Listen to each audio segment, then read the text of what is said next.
നമ്മുടെ ഇവിടെ തൃശ്ശൂർ ഭാഗങ്ങളിലൊക്കെ മീൻ നിർബന്ധമായിട്ട് സദ്യയ്ക്ക്. അപ്പോൾ വിഷുവിൻ്റെ തലേ ദിവസം നമ്മൾ പോയി മീനൊക്കെ മേടിച്ച് വയ്ക്കും. അപ്പോൾ അതിൻ്റെ കൂടെ തന്നെ പൂത്തിരി മത്താപ്പ് ഐറ്റംസ് ഒക്കെ മേടിച്ച് കൊടുത്തിട്ടുണ്ടായിരുന്നു.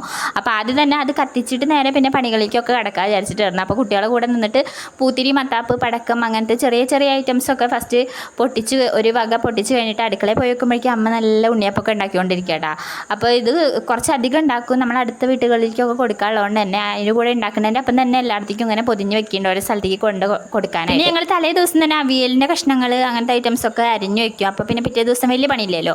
അങ്ങനെ അതൊക്കെ അരിയണ തിരക്കിലാണ്. അതിൻ്റെ കൂടെ തന്നെ പലഹാരപ്പണി നടക്കുന്നുണ്ട്. അപ്പോൾ അവിയലിൻ്റെ കഷ്ണമൊക്കെ നമ്മൾ അരിഞ്ഞ് സെറ്റാക്കിയിട്ടുണ്ട്. പിന്നെ അച്ഛമ്മയ്ക്ക് സഹായിക്കാനായിട്ട് 2 മക്കളുണ്ട്. എല്ലാതും എല്ലാ സ്ഥലത്തേക്കും ഇങ്ങനെ എണ്ണി തിട്ടപ്പെടുത്തി വെക്കുന്നുണ്ട് കേട്ടോ.